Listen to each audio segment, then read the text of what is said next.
आज मैं पाक अपनी ई स्कूटर पे आया था भाई। मतलब जब मैंने गलती की थी ना, मैंने यही गलती की थी। मैंने यहाँ पे आके हर जगह भाई अपने पासपोर्ट ले तो नहीं घूमोगे। Very good morning guys, welcome back to our new vlog. आज की वीडियो बहुत ज़्यादा मज़ेदार रहने वाली है। मज़ेदार इसलिए भाई, आप अगर कनाडा आ रहे हो और कनाडा आने के बाद अगर आपके पास डॉक्यूमेंट नहीं है तो आपको बहुत ज़्यादा ट्रबल फेस करना पड़ता है और बहुत ज़्यादा मुश्किल होती है। आपको हर जगह अपना पासपोर्ट उड़ा घूमना होता है। जो मैंने गलतियाँ की थी, मतलब जो मैं डॉक्यूमेंट भूल गया था ना लाने, मतलब बनवाने, सॉरी, जो मैं डॉक्यूमेंट बनवाने भूल गया था ना, और मैंने लेट बनवाए हैं जान के, डर के कारण लेट बनवाए हैं कि हाँ यार इसमें मैं फेल हो जाऊँगा, ऐसे मैं वो डिस्कस करने वाला हूँ। और ये वीकली भी रहने वाली है जो यहाँ पे कनाडा रह रहे हैं और अभी तक उन्होंने डॉक्यूमेंट नहीं बनवाए हैं। आपके लिए काफ़ी हेल्पफुल रहने वाली है, वीडियो को स्किप मत करना। और जस्ट अभी मैं पाक आया था भाई घूमते घूमते, और इतनी तेज़ बारिश आ गई ना पे। यहाँ का आज मौसम देखो भाई कैसा है। The pain I felt is paid for, all is said and done.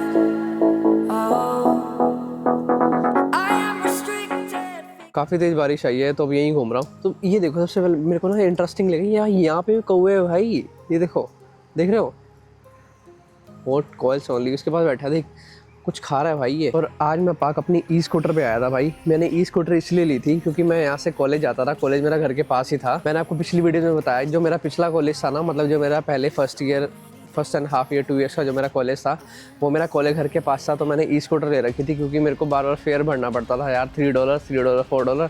तो मेरे से काफ़ी ज़्यादा सेविंग हुई थी और स्कूटर मैंने 400-500 की ली थी, मेरे अच्छे खासे पैसे बचा गई थी। ना देरी करते हुए वीडियो को शुरू करते हैं। हम डिस्कस करते हैं कि क्या क्या डॉक्यूमेंट आपके लिए इंपॉर्टेंट हैं और क्या क्या चीज़ें आपके लिए इंपॉर्टेंट रहने वाली हैं यहाँ पे। तो भाई सबसे पहले आपको क्या करना है कनाडा आके, मैंने जो है ना, मैंने 4-5 पॉइंट जो भी है ना, मैंने अपनी व्हाट्सएप चैट में लिख लिए थी। मुझे भाई वो याद रहे, मैं भूलूँ ना कुछ भी आपको बताने के लिए। सबसे पहले जब आप कनाडा आओगे ना, आपको एयरपोर्ट पे आती है ना, आपका जब इमिग्रेशन होगा ना, तो इमिग्रेशन में आपको सबसे पहले स्टडी परमिट और वर्क परमिट और या कोऑप, जो आपका कॉलेज के से कोऑप मिलता है ना, मतलब आपके ऑफर लेटर में लिखा होगा कि आपको कोऑप मिलेगा या नहीं मिलेगा, आपकी स्टडी के अंदर कोऑप है या नहीं है। कोऑप मतलब एक प्लेसमेंट होती है, राइट, यहाँ पे कोऑप उसको बोलते हैं। वहाँ पे आपको वैसे पता ही होगा इस चीज़ का। तो आपको जो प्लेसमेंट का एक जैसे वर्क परमिट का लेटर होता है ना, वो मिलता है। तो वो मिलने के बाद जब कॉलेज फिर आपको अप्रूव करता है प्लेसमेंट में जाने के लिए, अदरवाइज़ आपको नहीं करता, तो याद से वो चेक कर लेना कि आपके ऑफर लेटर में वो कोऑप है या नहीं है, तभी आपको ये वर्क परमिट मिलेगा। ओके, स्टडी परमिट हो गया, कोऑप हो गया, ये 2 चीज़ें मतलब आपको ऑटोमेटिकली मिलेगी जब आप जाओगे इमिग्रेशन करने के लिए जाओगे, आपको ऑटोमेटिक दे देंगे, ठीक है। उसके बाद भाई आपको एयरपोर्ट से बाहर निकलना है। आपको लेने के लिए कोई होना चाहिए, मेक श्योर करना आपको लेने के लिए नहीं है कोई। मैंने पिछली वीडियो में बताया कि आप अपनी यूनी को कॉन्टैक्ट करना, वो आपको लेने आ जाएंगे। वो आप वहाँ जाके देख लो, या आई बटन में ऊपर मेरी वीडियो आ जाएगी वो वाली, आप उसमें देख सकते हो, ठीक है। और उसके बाद जब आपको निकलना है ना, तो आपके पास एक सिम होनी चाहिए। आप उसको कॉल करोगे भाई उस बंदे को, मैं यहाँ खड़ा हूँ, तू कहाँ है, मैं यहाँ हूँ, ठीक है। तो हम उससे बातचीत करेंगे, तो सिम से करेंगे ना भाई, आपके पास एक सिम होनी चाहिए। अगर सिम आपको कनाडा आके लेनी है तो वेल एंड गुड है। इफ़ अगर आपको इंडिया रह के लेनी है तो इंडिया रह के भी कैनेडियन सिम्स मिलती हैं कि आप प्लीज़ प्री सिम ले सकते हो इंडिया रह के भी, ऐसी कोई दिक्कत वाली बात नहीं है। मैंने भी जो था ना, मतलब मैंने भी इंडिया रह के ही ली थी और मैं उससे ही अपनी जॉब अप्लाई करने लग गया था। मेरे को एक ये भी बेनिफिट हुआ था सिम लेने का। और जो सिम का चार्ज रहता है ना, इंडिया बैठ के हमें सिम थोड़ी अच्छी प्राइस में मिल जाती है, जो एज़ कम्पेरेटिवली यहाँ पे आके हम स्टोर पर जाके लेते हैं, हमें महंगा देते हैं। जब हम फर्स्ट बार में लेते हैं, हमें इंडिया में डिस्काउंट मिल जाता है सिम्स पर, राइट। तो सिम का प्राइस ना यहाँ पे यार ये रहता है कि $55 पर मंथ रहता है, जिसमें हमें 1000 मिनट्स मिलते हैं। मैं इतना टेक्निकल नहीं जाऊँगा भाई, मैं सिम वाला नहीं हूँ, मतलब ये सिम वाला बता देगा आपको ऐसे कैसे रहता है। इंटरनेशनल कॉलिंग मिलती है, इतना अच्छा नेट, मतलब नेट अच्छा है यहाँ का, फास्ट है, 5G प्लस चलेगा, मज़ा आएगा आपको चलाने में। जो आप वहाँ पे चलाते हो उससे मज़ा आएगा आपको यहाँ चलाने में। एंड देन जब आप सिम ले लोगे, उसके बाद उस बंदे को फ़ोन करोगे, भाई मैं यहाँ हो गया हूँ, हाँ, तुम वापस मिल लोगे, फिर अपना घर जाओगे। घर जाने के बाद आपके पास क्या क्या होना चाहिए। आप कैश लेके आए हो यहाँ पे, कुछ तो कैश लाए होगे, $500 $1000 या $2000। अगर आपका ज़्यादा ही बजट है, आप रईस हो भाई बहुत ज़्यादा, तो आपके पास $3-4 हज़ार होंगे, ठीक है। तो उसको पास में पास रखना, खर्चने नहीं है। बात सुनो पूरी। उसको क्या करना है, आपने यहाँ पे सबसे पहले जाना है बैंक में अपने, ठीक है। बैंक में जाने के बाद अपना बैंक अकाउंट ओपन करवाना है। बैंक अकाउंट ओपन आपने किस में करवाना है, यहाँ पे 3-4 अच्छे बैंक मुझे पर्सनली लगते हैं। मुझे RBC, CIBC और स्कोशिया बैंक, ये 3 बैंक मुझे पर्सनली अच्छे लगते हैं। आपने अगर आप मेरा जो रिकमेंडेशन अगर आप लोगे ना, मैं ये कहता हूँ कि आप एक बैंक खुद जाके खुलवाना। मतलब जैसे आप यहाँ पे आओगे, चले जाओगे, बैंक खुद खुलवाओगे, RBC आप खुलवा लेना, ठीक है। मतलब एक एक्स्ट्रा बैंक भी, सेकंड बैंक भी आपके पास होना चाहिए, वो आप CIBC में खुलवा लेना। क्या होगा, जब आप कॉलेज में जाओगे ना, कॉलेज में आपकी ओरिएंटेशन होगी पहले दिन, ओरिएंटेशन में जाओगे तो वहाँ पे ना काफ़ी सारे आए होते हैं भाई बैंक वगैरह की, हम आपका बैंक खोल देंगे, नए स्टूडेंट्स को बैंक ऑफर देते हैं, ठीक है।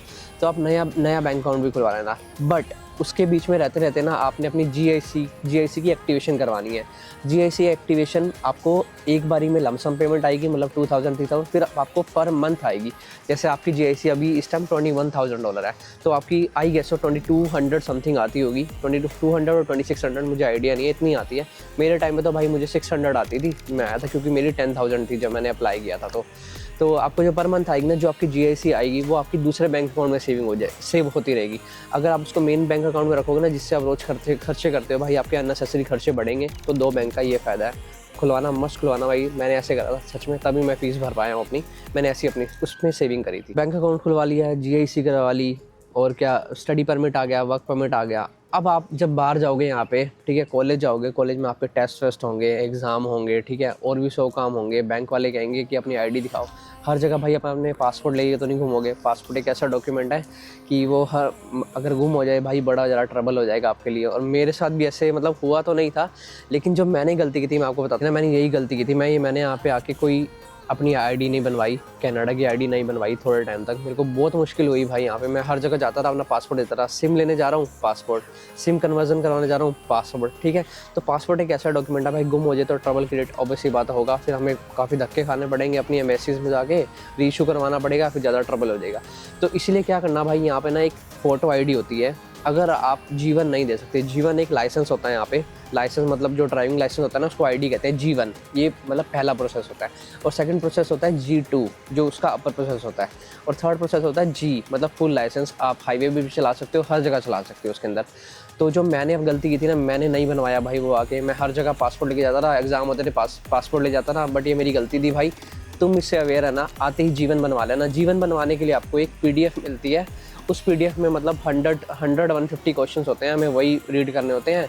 उसमें होता है साइंस होते हैं और यहाँ के रूल्स वगैरह होते हैं, और बहुत इजी होता है। और मैंने वो क्यों नहीं करी भाई, मैंने ना मतलब मैं डरता था भाई, मैं फेल ना हो जाऊँ टेस्ट में। सच में मैं रियलिटी बता रहा हूँ, मैं यहाँ कोई झूठ नहीं बोल रहा। मैं डरता था भाई कि मैं फेल ना हो जाऊँ, इसलिए मैं नहीं गया। हो सकता है ये भी था। और उसकी जो फ़ीस है ना, फ़ीस भी इतनी ज़्यादा नहीं है भाई, $150 और $170 है, आराम से बंदा भर लेता है इसकी ID के लिए। अगर आप जीवन नहीं बनवा सकते, अगर आप मतलब नहीं है कि हाँ भाई मार्क से नहीं हो रहा, क्लियर नहीं हो रहा, तो आप उसको फ़ोटो ID बनवा सकते हो। फ़ोटो ID के लिए आपको सर्विस ओंटारियो जाना होगा। यहाँ पे हमारे सर्विस ओंटारियो है। छोटे मोटे काम जितने भी डॉक्यूमेंटेशन के होते हैं ना, जैसे हमारे वहाँ पे आधार सेवा केंद्र वगैरह होते हैं, सब मतलब सब ID वगैरह यही है। ब्रेक लेता हूँ भाई, सांस सूख गई। मैं मतलब बोलता रहता हूँ कंटिन्यूसली। तो ये सब करने के बाद ना आपको भाई एक MSCA अकाउंट अपना ओपन करना है। MSCA अकाउंट वो होता है भाई, ऑनलाइन ना गूगल पे देखना MSCA, मतलब माई सर्विस कैनेडा अकाउंट ये है, जिसके अंदर क्या होता है, हमारे सारे डॉक्यूमेंट ऑनलाइन आ जाते हैं हमारे पास फिजिकल तो रहेंगे, लेकिन जैसे आपने सिम बनवाया, सिम ना आ गया आपका, और भी कनाडा के स्टडी परमिट हो गया, और भी जितने डेंटल प्लान हैं कनाडा, जो कनाडा गवर्नमेंट है ना यहाँ पे आपको डेंटल प्लान देती है, मतलब आपकी कवरेज देती है 500-600 की आप कवरेज फ्री में करवा सकते हो। तो ऐसा करना भाई, उसका ऐप के अंदर जब आप रजिस्टर्ड कर लोगे ना, वो सब उसके अंदर आ जाता है। एक ही मतलब जैसे हमारे वहाँ पे पोर्टल होते हैं ना, मतलब जैसे आपने 10th की मार्कशीट वगैरह होती होगी ना, उसके अंदर सब हमारी आ जाती हैं। यहाँ पे भी ऐसा एक पोर्टल है जिसके अंदर आपके सब डॉक्यूमेंट आ जाते हैं। आपको कोई डर नहीं है, मतलब कहीं गुम वुम भी हो गया तो आप सीधा निकाल सकते हो उसके अंदर जाके। ये ईजिली रहता है, इसलिए ज़रूर कर देना। और जो आपका सिन नंबर है ना भाई, सिन नंबर बनेगा सर्विस कैनेडा से। जो दूसरे डॉक्यूमेंटेशन है ना, मतलब आपने कुछ अपडेट करवाना है या कुछ ऐसा वैसा लेना है, फ़ोटो ID बनवानी है, ठीक है, वो आपका बनेगा सर्विस ओंटारियो से। मतलब जैसे मैं प्रोविंस में रहता हूँ ना, हर वहाँ की प्रोविंस होगी। अब जैसे मैं ओंटारियो में रहता हूँ तो यहाँ पे सर्विस ओंटारियो है, वहाँ पे फ़ोटो ID वगैरह बनेगी, और वहाँ पे और डॉक्यूमेंटेशन अपडेशन के काम होते हैं, ठीक है। सर्विस कैनेडा पे मेरे जो ये सिन नंबर है ना, सिन नंबर क्या होता है मैंने आपको बताया नहीं। सिन नंबर यहाँ पे जैसे एक सोशल इंश्योरेंस नंबर होता है। सोशल इंश्योरेंस नंबर मीन्स जो आपका इंडिया में पैन कार्ड होता है ना, जिससे आप इनकम टैक्स की रिटर्न फाइल करते हो, ये उसी से है। आप $1 भी कमा रहे हो ना, वो भी आपके सिन पे जा रहा है, ठीक है। उस सिन में से गवर्नमेंट ट्राई करती है कि आपने पूरे ईयर में कितने पैसे कमाए हैं, फिर उसके हिसाब से आपकी जो टैक्स की है ना, टैक्स की फाइल्स बनाती है। टैक्स की फाइल बनाने के बाद वो उसे बोलते हैं T4, वो जो एम्प्लॉयर हमें देता है।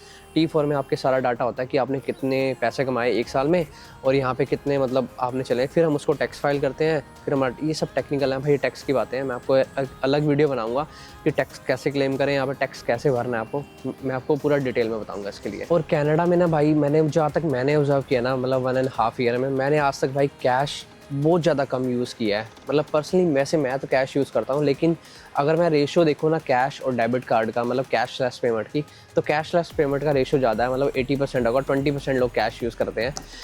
जो डेबिट कार्ड है ना और क्रेडिट कार्ड आपके वो बैंक से इशू हो जाएंगे भाई, जब भी मतलब जैसे आप बैंक अकाउंट कराओगे। और यहाँ पे ऐसे कुछ नहीं है भाई पिछला आपको क्रेडिट स्कोर चाहिए, नहीं, वो आपका क्रेडिट कार्ड उसी टाइम आपको देंगे बना। और उसके बाद आता है भाई हेल्थ इंश्योरेंस आपका। यहाँ पे हेल्थ इंश्योरेंस बहुत ज़्यादा ज़रूरी है। अकेले रह रहे हो भाई और भगवान ना करे भाई कुछ हो, ठीक है, किसी को भी सब ठीक रहे, लेकिन हेल्थ इंश्योरेंस जो है ना वो आपके कॉलेज से इशू होगा आपको।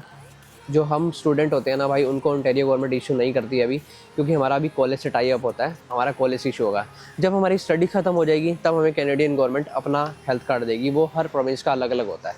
जैसे मैं ओंटारियो में रह रहा हूँ तो ओंटारियो में ओहिप है। और अपने पास ना एक LOA प्रिंट करा के रखो, लेटर ऑफ एक्सेप्टेंस, जो आपका कॉलेज का होगा, क्योंकि जब हम बैंक अकाउंट खुलवाते हैं ना कई बार वो स्टडी परमिट और LOA मांग लेते हैं, क्योंकि बैंक अकाउंट वाले ना डेबिट कार्ड और क्रेडिट कार्ड की एक्सपायरी तब तक की देते हैं जब तक आपके पास स्टडी परमिट है।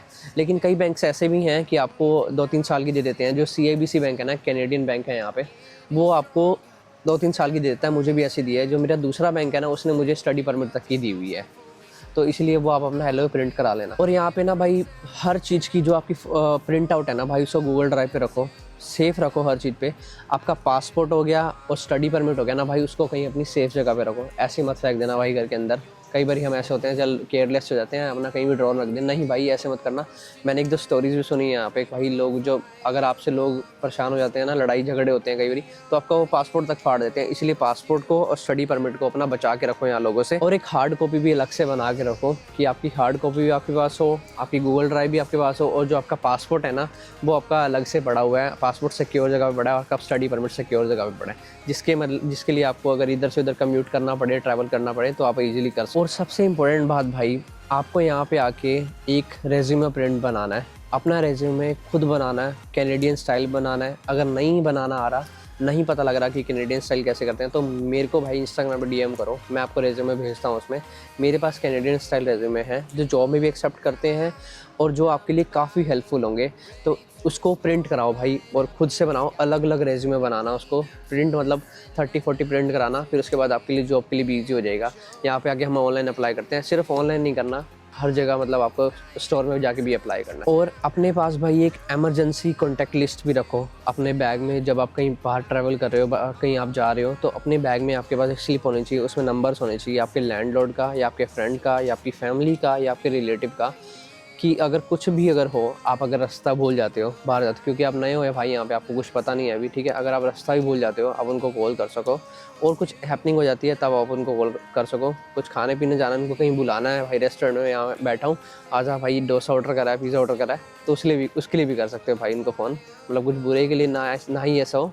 तो ये सब चीज़ें अपने पास रखो यहाँ। और जो उसके बाद आती है ना सबसे पहली चीज़ भाई, इन सबसे पहले भी चीज़ों में ना यही एक काम करना भाई, अपने पास एक प्रेस्टो लेना।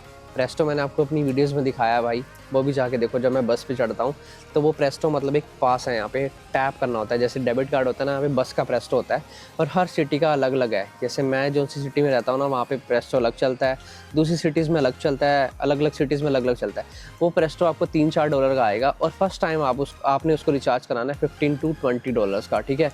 अगर आपके पास कार है, आप यहाँ रिलेटिव रह रहे हैं, तो वेल एंड गुड है भाई, आपको कोई ज़रूरत नहीं है प्रेस्टो की, क्योंकि आप आराम से जा सकते हो, सबसे उससे अच्छी कोई बात ही नहीं है, ठीक है।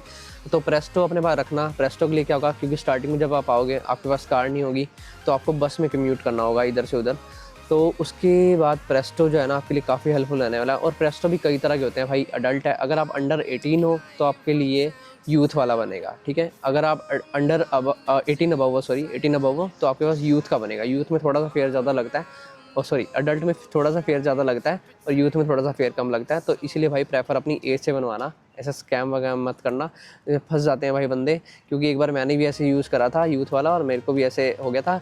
पर हाँ, उस टाइम मेरे को छोड़ दिया था, मैंने बोला कि मेरी से फर्स्ट बारी गलती ऐसी हुई है भाई, छोड़ दो ऐसे वैसे। नहीं तो भाई $235 की टिकट मिलती है, $235 की इतनी की टिकट मिल जाती है कि भाई जितना हमने यूज़ नहीं करा ना, जितना मतलब हमने पूरे टाइम यूज़ नहीं करा, तो सारा कुछ निकाल लेते हैं भाई, पूरे साल का पैसा निकाल लेते हैं। तो ऐसा मत करना। और हाँ, इसकी में एक मंथली पास भी आता है, मंथली पास में स्टूडेंट डिस्काउंट भी मिलेगा आपको। अपने कॉलेज की आईडी दिखानी है, जब आप कॉलेज आओगे फर्स्ट डे, कॉलेज आपको आईडी बना के देगा, स्टूडेंट कार्ड बना के देगा। तो आप जब प्रेस्टो वालों को स्टूडेंट कार्ड दिखाओगे तो आपको ये उसमें भी डिस्काउंट देंगे। ये सब डॉक्यूमेंट थे भाई, ये बहुत ज़्यादा जरूरी डॉक्यूमेंट है, इनको भूलना मत, इनको स्किप मत करना है यहाँ पे आके, मेरी तरह भाई ऐसा मत करना, थोड़ा लेट मत करना। और हाँ, शाम को घूमने जाना, पार्क जाना, मज़े करना भाई, मज़े करने आए हो, मज़े करना। यहाँ पे अकेले घूमना मज़ा आएगा बहुत। भी बारिश आ रही है भाई, मैं घर कैसे जाऊँगा मेरे को समझ नहीं आ रही। वैसे घर मेरा दूर नहीं है, वो बिल्डिंग्स देख रहे हो, वो बिल्डिंग्स वहाँ पे बस उनके आसपास ही है मेरा घर। ये रही भाई, ये पास में बढ़ती हैं, इसके आसपास ही है। और आज मैंने इतने दिन बाद अपनी प्यारी रानी निकाली थी, मतलब जो मेरी स्कूटर निकाली थी उसको बाहर लेके आया हूँ भाई। बारिश आ गई है, ठीक है। अगर हो सकता है तो आप भी यही ले लेना भाई, मज़े दिलाएगी आपको। आराम से अपना चलाना, थोड़ा ध्यान से चलाना, सेफ्टी से चलाना। और ज़्यादा कॉस्टली भी नहीं है भाई, $400-500 की है स्टार्टिंग में। आके अगर इसको ले लोगे तो आपके प्रेस्टो के पैसे बच जाएंगे भाई। जिस दिन मौसम अच्छा होगा ना भाई, यहाँ पे बारबेक्यू करने आएंगे। मैं अपने फ्रेंड्स को बुलाऊंगा 1-2 को, ठीक है। जब वो फ्री होंगे और जब मैं फ्री होऊंगा तो हम यहाँ पे आएंगे और यहाँ पार्क में चिल करेंगे। और वीडियो अच्छी लगी हो तो लाइक करना, ज़्यादा अच्छी लगी हो तो सब्सक्राइब करना। मिलते हैं नेक्स्ट व्लॉग में, तब तक ले bye bye. Thank you so much for watching. Love from Canada, bye from India. Bye bye, thank you so much.